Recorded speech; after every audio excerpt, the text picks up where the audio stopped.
Jumatatu ya Julai 18 mwaka 2016, Rais wa Jamhuri ya Muungano wa Tanzania Dr. John Pombe Magufuli amekuwa mgeni rasmi katika hafla ya kiapo cha makamishna na naibu makamishna wa Jeshi la Polisi aliowapandisha cheo katika nafasi hizo. Rais Dr. John Pombe Magufuli amepata nafasi ya kuzungumza na makamishna hao na viongozi mbalimbali waliohudhuria hafla hiyo. Na ifuatayo ni hotuba yake. Mimi leo nilikaribishwa kuja kushuhudia yale ambayo mmeapa na maelezo mazuri yaliyotangulia kuelezwa na Jaji Kaganda na wale waliotangulia kuzungumza. Sikutegemea kabisa kama mimi nitazungumza tena mengine, kwa sababu maelezo mengi ambayo mtu yoyote angependa kuyazungumza ni yale yaliyomo kwenye kiapo chenu. Mlipokuwa mkiapa, nilikuwa najaribu kuangalia labda kuna mmoja amenyamaza tu, wote mlikuwa mnazungumza. Kwa hiyo huo ni ushahidi tosha kwamba mlioyaapa, na bahati nzuri mkaweka signature zenu, yote yako kwenye mioyo yenu na Mungu atawasaidia katika kuyatekeleza. Kwa hiyo niwapongeze sana ninyi ambao mmefikia katika nafasi hiyo ya kuteuliwa. Ninafahamu mchakato ulikuwa mrefu na mzito.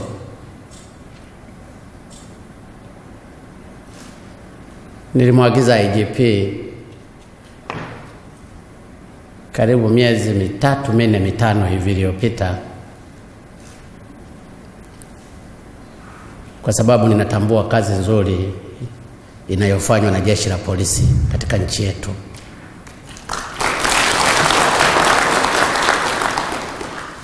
Nikaona nina wajibu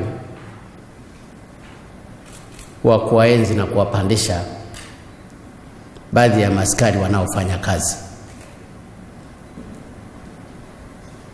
Kwa hiyo mchakato ulianzia huko, ukapita kwa wakuu wenu, wako waliokwama huko huko kwa kuangalia historia, kazi zake, wakapita mahali pengine mpaka wamefikia kwangu. Ninajua hawataki kusema lakini mimi nimeumbwa katika kusema ukweli. Waliokuwa ma Senior Assistant Commissioner of Police walioletwa katika mapendekezo kwangu walikuwa 31, wamerudi 25.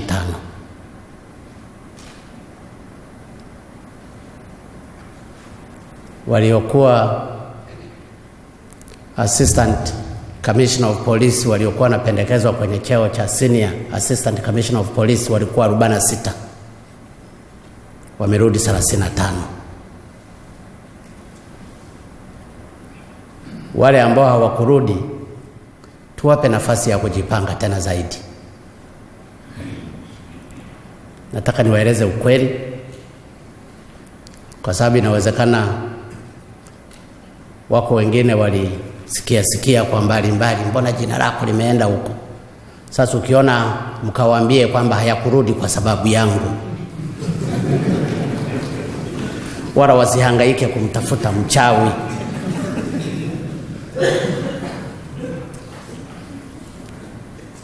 Baada ya kupata information na data zote tulizonazo, nikaona tuwape muda wa kujirekebisha. Kwa hiyo ninyi mliofanikiwa mpaka mmefikia hapa, napenda nichukue nafasi kuwapongeza sana. Hongereni sana.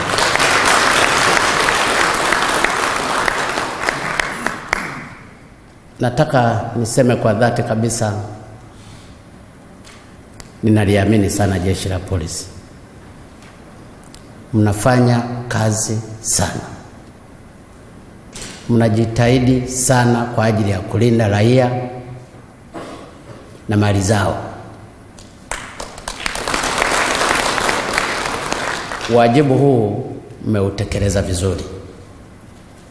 Kwa hiyo ndugu IGP pamoja na makamanda wote na makamishna, naomba mfikishe shukrani zangu kwa jeshi la polisi wote kwamba mmefanya kazi zenu vizuri sana. Hongereni sana na Mungu awaendelee.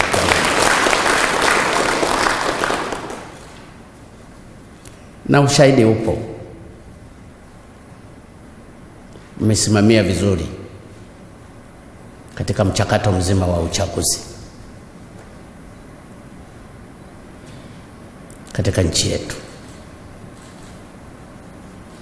kwa kuzingatia sheria, na bahati nzuri ninyi mnazijua kweli sheria. Endeleeni kuzizingatia hivyo hivyo.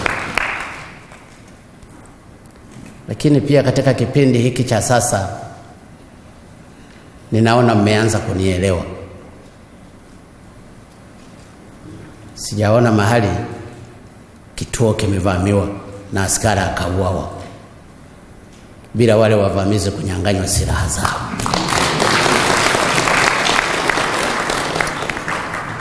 Hiyo safi. Endeleeni hivyo, kwa sababu hata wale niliokuwa na mashaka nao hapa, baada ya kuhamishwa kwenye maeneo yao ya zamani na kupelekwa mahali pengine, wamefanya kazi vizuri. Ndio maana sikuwa na wasiwasi kuwapandisha vyeo vyenu. Ndugu zangu, pamoja na kazi nzuri sana mnazozifanya jeshi la polisi, inawezekana wapo wachache sana, inawezekana ikawa ni 0.00001 ya watendaji ndani ya polisi ambao aidha kwa makusudi au kwa nia yao mbaya wanalichafua jeshi la polisi. Ninawaomba mkawashauri, mkawaelekeze, na ikishindikana kabisa mkawaondoe kwenye jeshi la polisi. Kama alivyozungumza AG, jeshi la polisi ni chombo muhimu katika nchi. Lakini panapojitokeza mambo mengine madogo madogo yanasemwa jeshi la polisi, yanaleta ukakasi. Mfano mzuri ni juzi tu palikuwa na muhasibu ambaye yeye akaorodhesha watumishi wake ambao si maaskari kulipwa ration allowance wanaolipwa maaskari. Zimelipwa fedha nyingi, mamia ya mamilioni. Lakini inawezekana huyu mtu alikuwa muhimu sana pale Wizara ya Mambo ya Ndani. Nasikia alikuwa very powerful. Mtu mwenyewe wala sio askari. Sina uhakika kama alikuwa ni askari invisible. Lakini kwa taarifa nilizonazo hakuwa askari. Lakini alikuwa na mamlaka hata ya kumkemea askari, kwa sababu anashika pesa. Nikampigia Meja General, alikuwa Mbeya, kamwambia huyu mtu asimamishwe mara moja na apelekwe mahakamani. Lakini kitu cha kujiuliza, ninyi polisi ndio mnashika, ninyi ndio mnapeleka mahakamani, ninyi ndipo raia huko hata akiiba kuku mnamshika kikamilifu. Leo mwizi mlionaye makao makuu mlikuwa mnashindwa kumshika. mnajua kupeleleza, mna vyombo vyote. Ofisi ya IGP iko pale pale, DCI iko pale pale, makamishna wote mnazunguka, mnaenda pale pale, mwizi mnaye pale pale, mnashindwa kumshika. Sasa mimi niwaombe, na ninawaomba kwa dhati, hao ndio wanalichafua jeshi la polisi. Kama mnafikiri kuwa na raia kwenye jeshi la polisi wanawaharibia kazi zenu, hamisheni wote raia muwapeleke utumishi. Kwani hakuna mhasibu ambaye anaweza akawa ni polisi? Hakuna engineer ambaye anaweza akawa ni polisi? Hakuna administrator ambaye anaweza akawa ni polisi? Mimi nafikiri kama matatizo ya wiziwizi na uhewa unaletelezwa na raia waliomo ndani ya jeshi la polisi na majeshi yetu, IGP kaorodheshe raia wote wanaofanya jeshi la polisi watoke.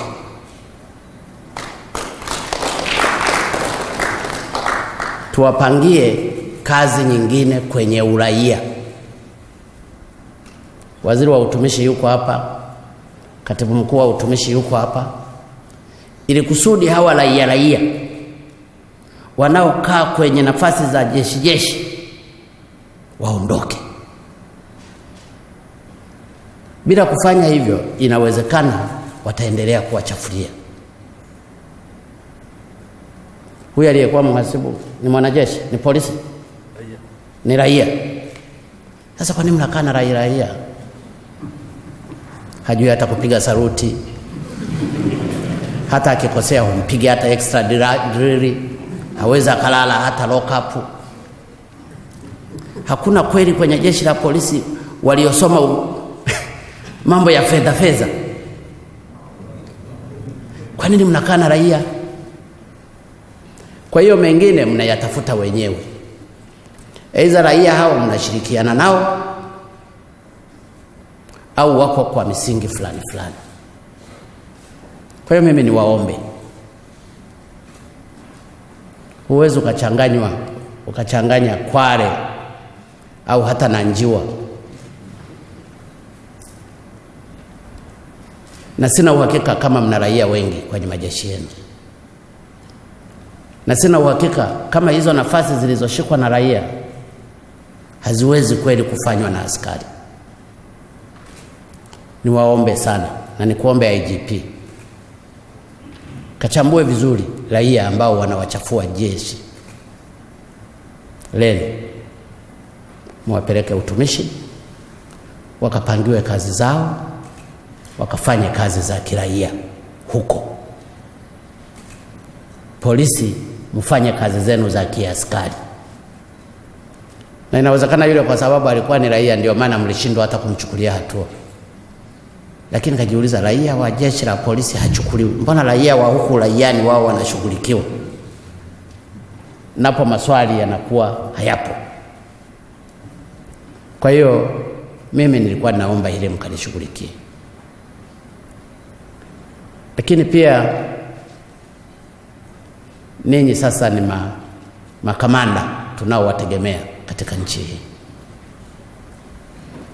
Katekelezeni wajibu wenu bila woga.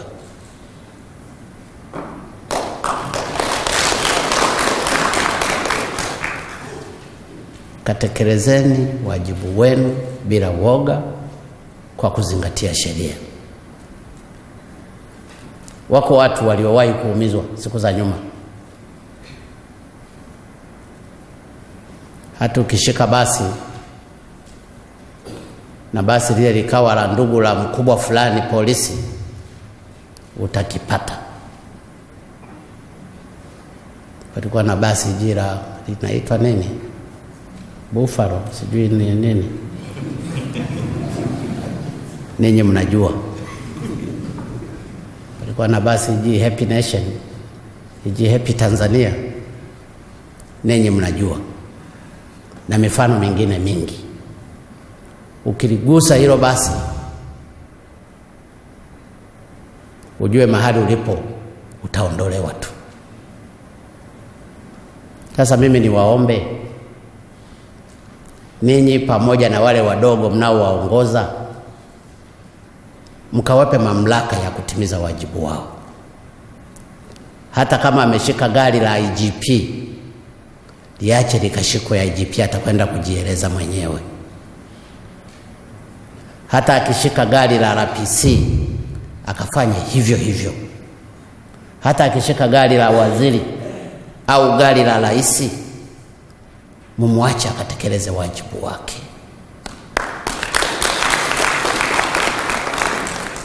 Sheria ni msumeno. Tunawanyima nguvu hawa wa chini wanapotimiza wajibu wao kwa mujibu wa sheria, halafu namwambia liachie.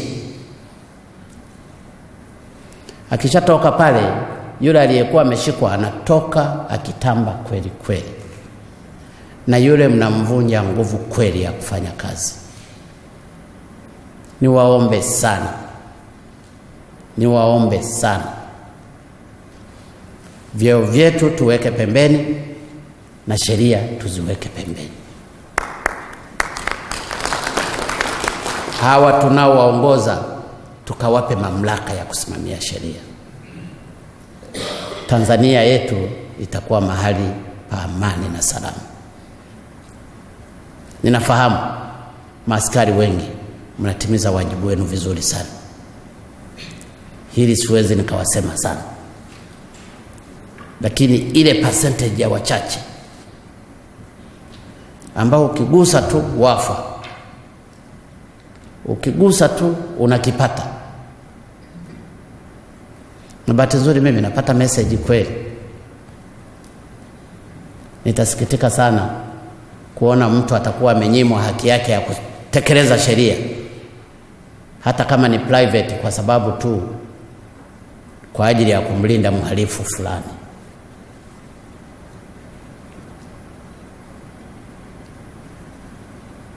Sasa hivi Wizara ya Mambo ya Ndani inaenda vizuri, lakini historia ya nyuma ilikuwa imeenda vibaya. Siwezi nikawaficha.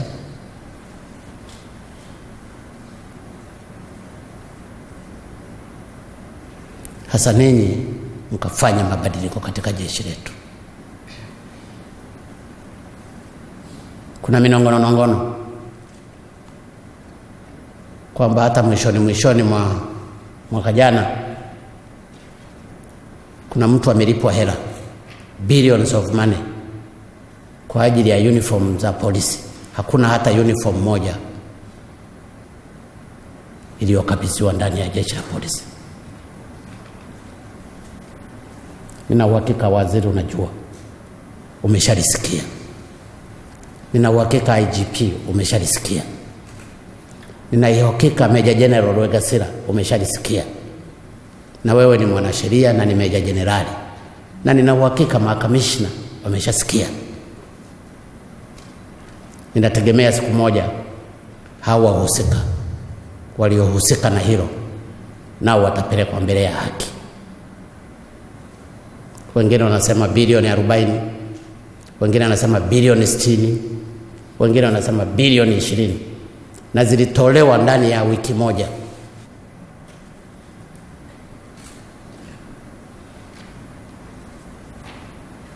Na wakati huo unakuta kuna magari yenu pale TRA mmeshindwa kuyatoa kwa sababu yamekosa tu bilioni 4 za kukumboa. Magari mapya. Magari mangapi? Yako 77. Magari 77. Lakini bilioni ya fedha zililiwa na wala hakuna uniform hata moja iliyokuwa supplied. Sasa vitu kama hivi vinaumiza. Na mimi nitakuwa mnafiki nisiposema ukweli. Kwa sababu msema kweli ni mpenzi wa Mungu. Na mahali pa kuzungumzia ni hapa. Ili ukweli ukajulikane, labda ni maneno tu ya watu wengine. Lakini kama kuna ukweli, basi mkalisimamie hili nalo ili fedha zetu angalau zirudi, hata kama ni nusu tu, zikakomboe magari ambayo mtayatumia ninyi. Mnakosa mafuta. Palikuwepo ofisa mmoja pale, kwa sasa hivi hayupo, jeshi la polisi. Hata mkiomba mafuta naambiwa tulikupa cheo, nenda ukatumie hicho cheo utapata mafuta. Mnawajua? Najua message sent and delivered.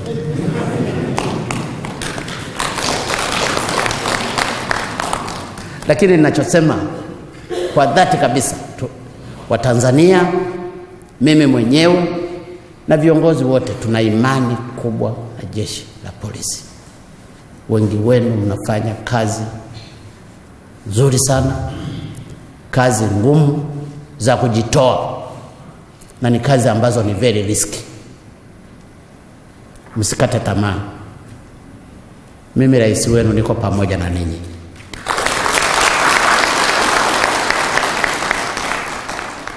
Nitaendelea kuangalia mambo yote, ikiwa ni pamoja na maslahi yenu.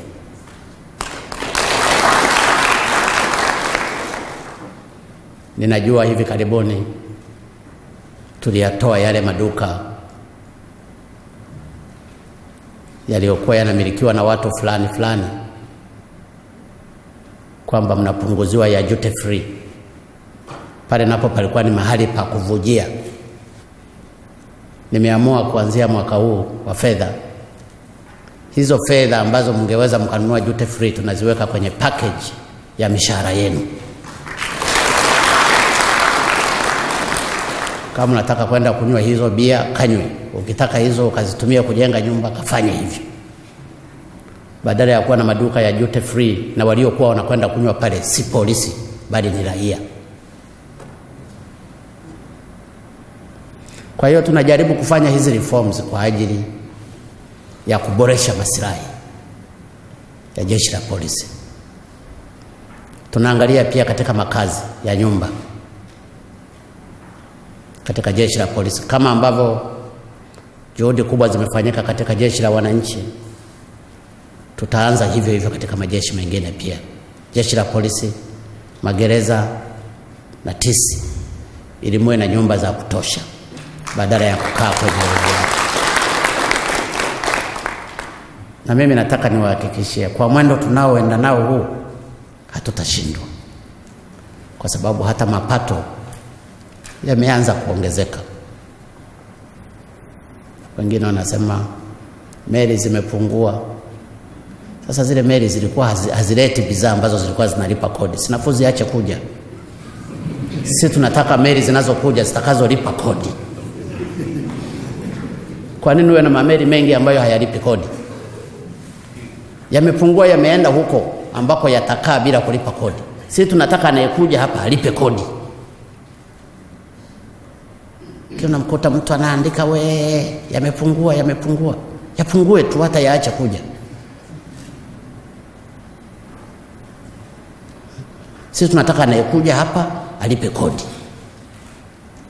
Mwingine anasema watalii wakianza kutozwa vati wataacha kuja.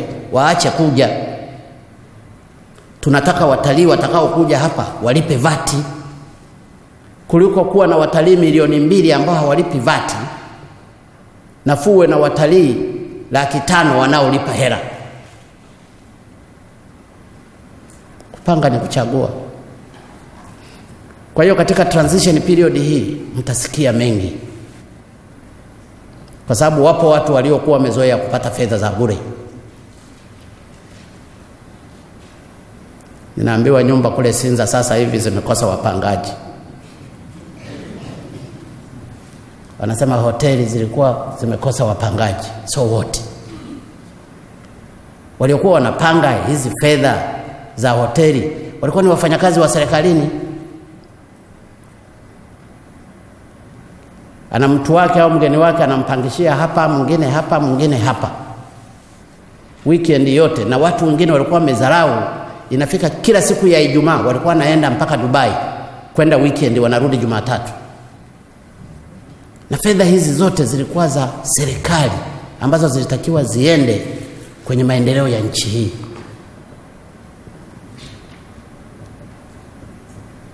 Bahati nzuri ninyi polisi hamkuyaona haya. Mlikuwa mnaona tu watu wanaenjoy, ninyi mnapata shida. Sasa ni lazima tuenjoy wote.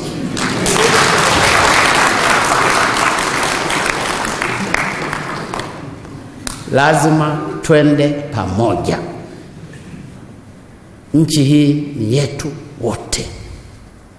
Hawapo watu walioumbwa wao kukaa nje anapata shida, wengine wanastarehe. Sasa nyingine tulikuwa tunawaonea hata nenye polisi, unakuta trafiki amekaa, mvua inanyesha na ananyeshewa mvua, lakini hata kumshukuru tu hamna. Kila siku anaambiwa anakula rushwa. Sasa akipewa shilingi 5,000 ya kwenda kubrush kiatu chake, nayo ni rushwa. Wanaokula rushwa serikalini humu za mabilioni wala hatuwasemi. Chimeliwa.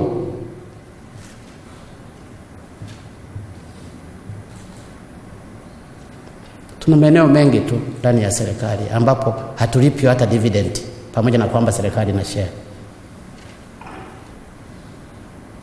Kwa hiyo mimi niwaombe ndugu zangu, mmechaguliwa na kupandishwa vyeo si kwa makosa. You deserve it. Kafanyeni kazi kwa nguvu zenu zote, mkamtangulize Mungu, mkatimize wajibu wenu. Tanzania yote inawategemea ninyi. Na mimi nawaambia kweli mnafanya kazi nzuri sana. Sana. Ndio maana niliona kwa siku hii ya leo angalau nije na mimi nishuhudie wakati mkiapa. Lakini napenda kuahidi maslahi yenu nitayalinda na nitayazingatia na nitaendelea kuyaboresha.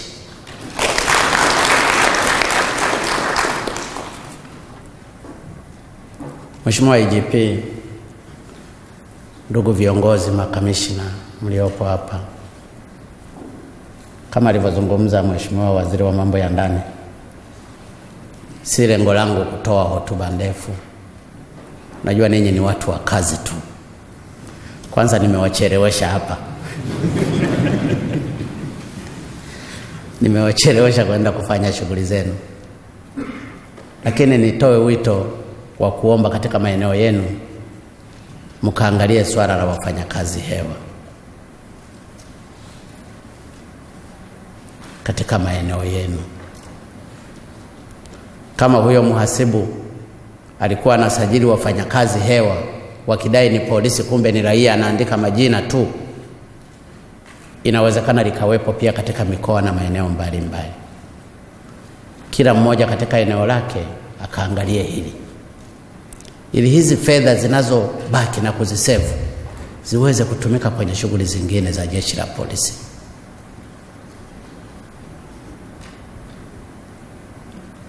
Mengine yako kwenye kiapo chenu cha maadili na mengine yamezungumzwa na wenzangu.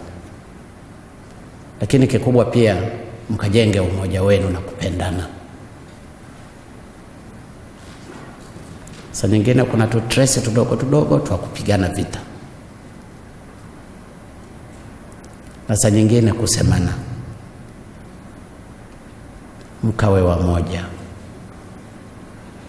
Nenye ni chombo cha baba mmoja. Mmelelewa katika maadili ya aina moja. Kasimamieni huo umoja wenu. Taifa hili linawategemea sana.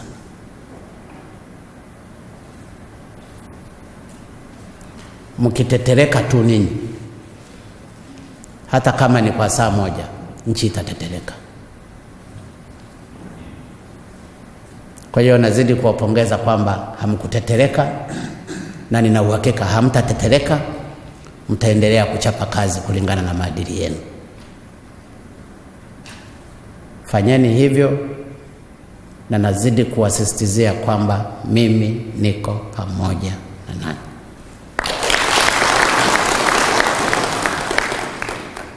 ninamshukuru IGP, kila mara amekuwa akinipa taarifa, kuna hili tusaidie, hili tusaidie, hili. Jana ananisumbua huyo IGP huyo. Lakini ni IGP mwema, mzuri. Ni vyema IGP yoyote ajue shida za watu wake. Kwa hiyo endelea hivyo IGP. Lakini uendelee kuwashughulikia wabadhirifu hata waliomo ndani ya ofisini kwako. Hapo ndipo tutaenda vizuri. Lakini kweli nataka kuhakikishia niko pamoja na ninyi, na ndio maana raha tu leo, wala sikutaka hata hotuba ya kuandika hivi. Najua ngoja nikazungumza yaliyomo moyoni mwangu. Ninawapenda kweli. Hapo umependeza tu, safi. Haya manyota nyota na mimi ningekuwa nalo.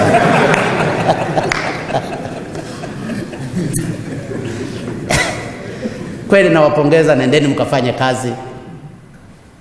Serikali iko pamoja na ninyi, wala msikwamishe na chochote. Wale watakao jaribu kuwakwamisha wakakwame wao.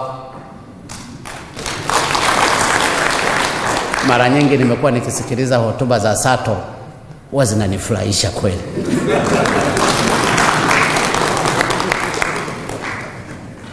Hivyo ndivyo inavyotakiwa. Hakuna mtu kucheza na polisi. Ati polisi jamii, jamii ya wapi? Polisi ni polisi. Mimi nawaambia ukweli. Mkienda haya kila mmoja unashirikiana na mhalifu nini ati polisi jamii. Nilipinga mimi tangu nikiwa waziri wa uvuvi. Mtu nakutana na jambazi yuko ziwani mle, unaanza kunegotiate na eti polisi jamii. Hatutafika. Dunia ya sasa iko tofauti na dunia tuliyokuwa tumeizoea.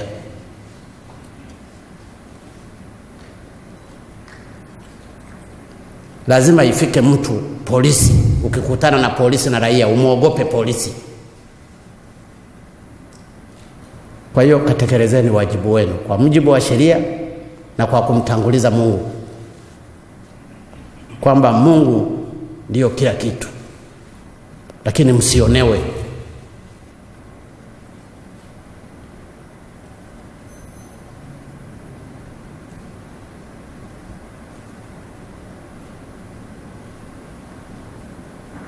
Na wale vijana wenu wazuri watakao tekeleza wajibu wao, na ninyi msiwaonee. Msiende mkawavunja nguvu, mkawape motisho kwa kutekeleza wajibu wao. Watanzania wanahitaji kukaa mahali salama, na usalama wao na mali zao unawategemea ninyi.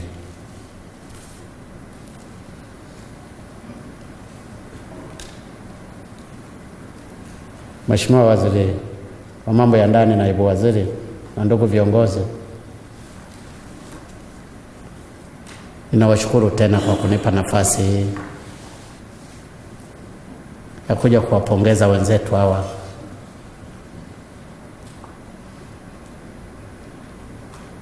Mliofanikiwa kupanda vyeo kwa sababu mnafanya kazi zenu vizuri. Narudia kusema ninawapongeza sana, na nitaendelea kupandisha vyeo. Mimi sina wasiwasi na vyeo. Hata mngepanda wote mkawa makamishina, kwani kuna ubaya? Tutaongeza na cheo kingine huko mbele. Hakuna kuogopa kwamba nitampeleka wapi sasa. Si unampandisha cheo alafu unaongeza na mishahara. Yule ambaye ni senior zaidi unamuongeza package kubwa zaidi. Cheo ni kitu kingine, lakini kitu kingine ni tumbo.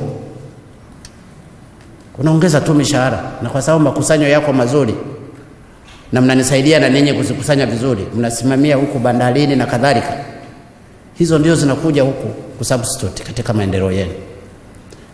Kwa hiyo katekelezeni wajibu wenu na Mungu awasimamie. Asanteni sana, asanteni sana. Na ndugu viongozi wa majeshi mengine, ninawapongeza pia kwa ushirikiano mlionao hii. CDF yuko hapa, mkurugenzi wa TISI yuko hapa, wa magereza yuko hapa, Andengenya wa zimamoto, ingawaje leo hatuna moto hapa, yuko hapa, wa immigration yuko hapa. Endeleeni kuwa na umoja wa namna hii. Ninyi wote ni wangu, na bahati nzuri shida zote zinashabihiana. Twende pamoja kwa ajili ya ustawi wa nchi yetu. Na mnavyokutana hivi, mnakaribishana hivi, hii ni kitu kizuri. Asanteni sana, Mungu awabariki sana. Asante sana. Mungu libariki jeshi la polisi. Mungu ibariki Tanzania. Asanteni sana.